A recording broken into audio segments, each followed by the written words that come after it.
Alguma vez na vida, mesmo sem querer, você já resolveu ficar calado? Muitas vezes, né? É necessário. Algumas vezes a gente fica calado porque não tem opção. Outras vezes a gente fica calado por medo das consequências do que a gente possa dizer. Outras vezes ficar calado é de fato o mais sábio a fazer, esperar depois, o momento certo de falar.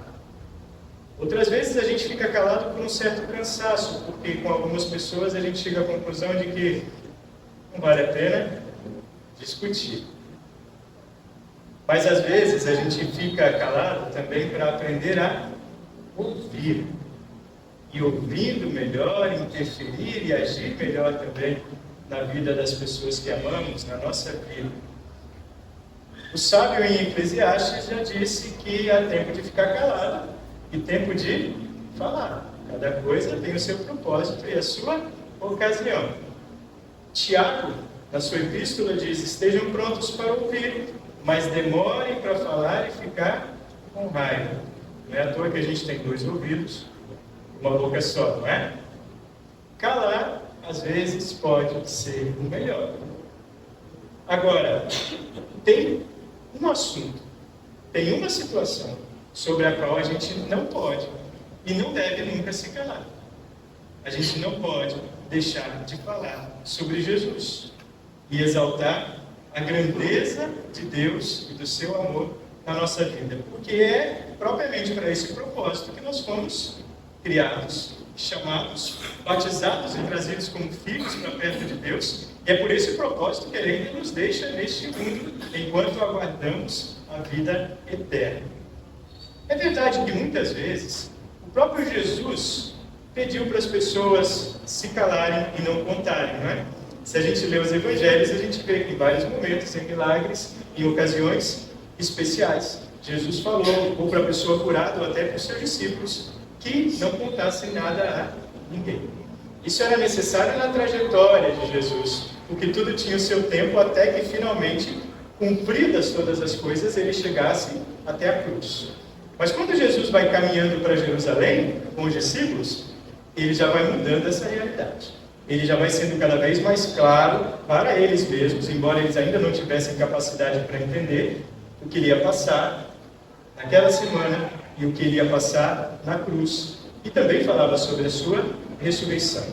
Jesus não repreendia mais as pessoas para que não falassem a respeito do que tinham visto. De forma que, quando ele entra em Jerusalém, a multidão já estava esperando, já tinha ouvido falar, já estava entusiasmada com o novo rei que vinha ali. E Jesus prepara esse momento da entrada dele em Jerusalém para se cumprir o que havia sido prometido já pelo profeta Zacarias. No capítulo 9, versículo 9, ele diz assim: alegre-se muito, povo de Sião, moradores de Jerusalém, cantem de alegria, pois o seu rei está chegando. Ele vem triunfante e vitorioso, mas é humilde e está montado num jumento, num jumentinho, filho de jumento. Existe, né, o Zacarias demonstrado, montado no jumento, no jumentinho, filho da jumento. Porque é para o povo entender que esse tipo de rei que estava chegando não era como os reis deste mundo. Ele era, sim, um filho de Davi, mas não um filho de Davi qualquer, o filho de Davi, prometido como o Messias, que encerra o tempo dos reis de Israel, mas que encerra não como um rei político, mas como um rei para reinar na vida e nos corações daqueles que são resgatados por ele. É verdade que muita gente do povo que estava ali talvez não entendia ainda essa realidade, né? Muitos deles tinham expectativas erradas sobre Jesus e estavam, na verdade, querendo que ele entrasse como um rei, tomasse o trono da mão dos romanos que os oprimiam e aí instaurasse um novo reino em Israel. Muitas expectativas das pessoas ainda hoje em dia a respeito de Jesus estão confusas, né? Ainda esperando um reinado aqui com força e poder, enquanto o que Jesus promete vai muito além da força e poder que nós podemos ver. Mas o fato é que quando Jesus entra em Jerusalém, ele não manda mais que o povo se cale, que os discípulos se calem. Aí vem os líderes religiosos, né? Fala para esse pessoal ficar quieto, por favor. E por que os líderes vêm pedir a Jesus que cale o povo? Porque eles têm medo. Medo dos romanos, né? Que podiam vir sobre aquele povo, achando que era uma revolução que estava começando a acontecer. Medo de eles mesmos perderem o poder que tinham, porque vinha alguém que ia confrontá-los, e já estava confrontando, fazia tempo, com o tipo de liderança que eles tinham sobre o povo. Lemos na semana passada, né, a parábola dos lavradores maus. E essa gente toda com medo pede que Jesus cale a multidão. E Jesus responde, dizendo: eu afirmo a vocês que se eles se calarem, as pedras gritarão. As próprias pedras clamarão. Vocês já viram pedras clamando? Vocês já viram a natureza falando por aí? Tem um texto no Salmo 19 que diz que os céus proclamam a glória de Deus e a natureza anuncia as obras de suas mãos. Um dia fala o outro dia, com um discurso silencioso. Os céus proclamam a glória de Deus. É a gente que não está, às vezes, atento, né? A gente tem olha mais para cima, porque a gente está tão imerso no que está aqui embaixo, né? E quando a gente olha para cima, a gente não consegue ver, porque as nossas luzes artificiais ofuscam a beleza da criação de Deus ao olhar o céu noturno, por exemplo. Mas não precisa nem olhar só para cima, para a imensidão do universo, basta olhar aqui para baixo, para as pequenas coisas, né? Olha para esse raminho de palmeira que vocês trouxeram, que pegaram aí na entrada da igreja. Só de olhar para a complexidade que está ali, em cada folha, cada planta, já é grandeza demais, né? Para ser um acaso. A natureza está clamando e dizendo: ei, vocês não estão por aqui sem propósito. Ei, esse universo todo aí não está simplesmente jogado ao acaso. Existe um plano e existe amor em todas as coisas que Deus criou. Nós, inclusive, estamos vendo mais do que nunca o que o apóstolo Paulo diz, que a natureza toda, ele diz isso em Romanos 8, a natureza toda geme e chora como uma mulher que está aguardando em dores de parto o dia em que ela vai ser de fato redimida por aquele que virá. Porque nós vemos hoje os sinais na natureza de que o mundo clama, né? A destruição que nós mesmos causamos vem se voltando contra nós cada vez mais. Mas os textos bíblicos dizem que a terra continua a se manifestar. O Salmo 96 diz: alegre-se a terra, fique contente o céu, ruja o mar e todas as criaturas que nele vivem. Alegrem-se os campos e tudo que há neles. Então as árvores dos bosques gritarão de alegria diante de Deus o Senhor, pois ele vem governar a terra. É só as pedras não, as árvores dos bosques gritarão de alegria. Essa é uma imagem poética a qual Jesus está recorrendo quando fala também com os líderes daquela época. O Salmo 98 diz: ruja o mar e todas as criaturas que nele vivem.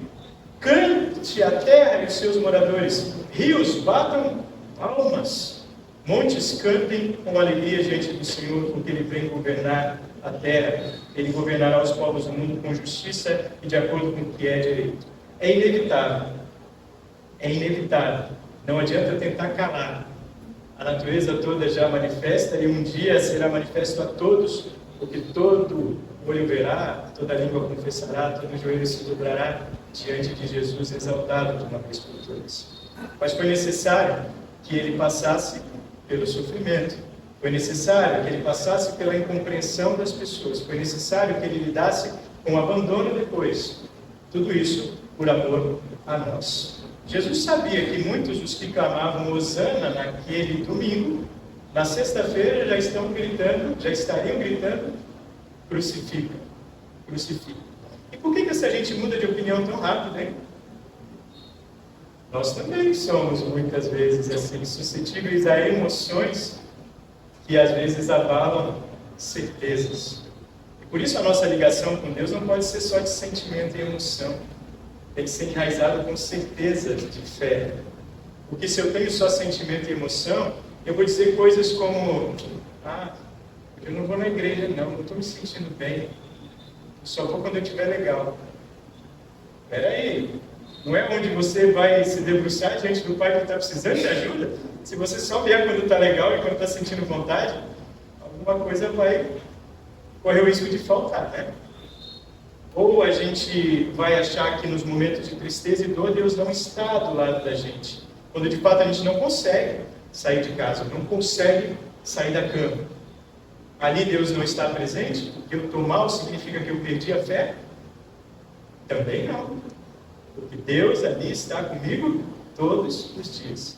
a nossa fé não se baseia no sentimento, que é transitório e pode mudar de um dia para o outro, mas se baseia numa certeza, que nós cremos, conhecemos e confiamos que Cristo é o Salvador e que Deus está conosco todos os dias.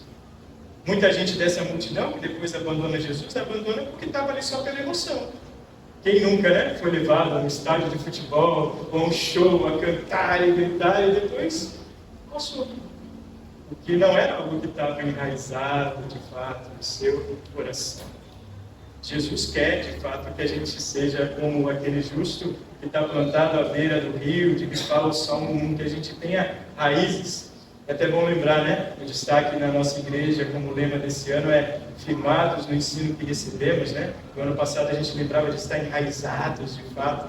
Então, é isso que precisa haver para que, de um domingo para uma sexta, a gente não abandone aquilo que a gente crê. Para quando vierem as tempestades, as dificuldades, a gente não esqueça que Deus continua ao nosso lado. O nosso rei já chegou, já está conosco. E a questão agora, nessa Semana Santa, é refletirmos o quanto nós temos proclamado o seu amor.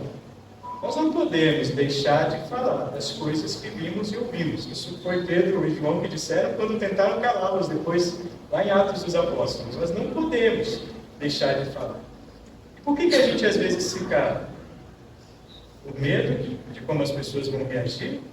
Por vergonha, por achar que a gente não está tão seguro assim do que vai falar? Por achar que não temos conhecimento, formação necessária para poder dizer? Ora, o que a gente precisa para compartilhar o amor de Jesus com as outras pessoas? Precisa ter toda a Bíblia de cor na cabecinha? Ter estudado todo o livro de concórdia, os catecismos, estar ali na memória? Ter um roteiro para seguir bem decoradinho? O que a gente precisa para falar do amor de Deus aos outros e para clamar Hosana o que vem em nome do Senhor? Simplesmente falar do que Deus tem feito na nossa vida. Algumas vezes vão faltar palavras? Sim, vão. Mas aí a gente se coloca ao lado para ouvir a pessoa. E ora por ela, e ora com ela, do nosso jeitinho. E esse amor genuíno é presença e proclamação. Mais do que a natureza e os céus proclamando a glória de Deus, nós podemos proclamar com a nossa presença. Se até pedras, montes, rios e árvores podem bater palmas, a gente pode fazer muito mais quando motivados pelo amor de Deus, simplesmente estando ao lado de quem precisa de nós e também falando a respeito do que nós cremos. E quando não temos respostas, e muitas vezes não vamos ter, chama uma pessoa então para conversar com o pastor, porque ele também não vai ter resposta. Mas ele vai ser mais um a confortar. Não, às vezes pode ser que ele tenha algumas respostas a dar. No entanto, trazer a pessoa para perto de Deus, trazer a pessoa também para a igreja, é uma forma de compartilhar um lugar e um espaço onde essa pessoa possa ser acolhida pelo amor de Deus. Enfim, são muitas as formas, e que sejam espontâneas e não necessariamente treinadas, pelas quais a gente pode continuar proclamando a glória de Deus. O que nós não podemos é nos calar. Podemos e devemos nos calar em várias situações para ouvir melhor, para aprender ou para evitar discussões tolas e sem sentido. Mas sobre o amor de Deus, não podemos. Há muita gente que talvez tenha a sua vida transformada por coisas que você já disse e você nem imagina. Porque também o profeta Isaías diz que a palavra de Deus não volta vazia. No tempo certo ela produz o seu fruto. Por isso continue e confie, é o Espírito Santo que faz toda a obra. Diga do que você tem enraizado no seu coração, convide, chame, traga para perto de Deus e Ele fará e dará o que é necessário.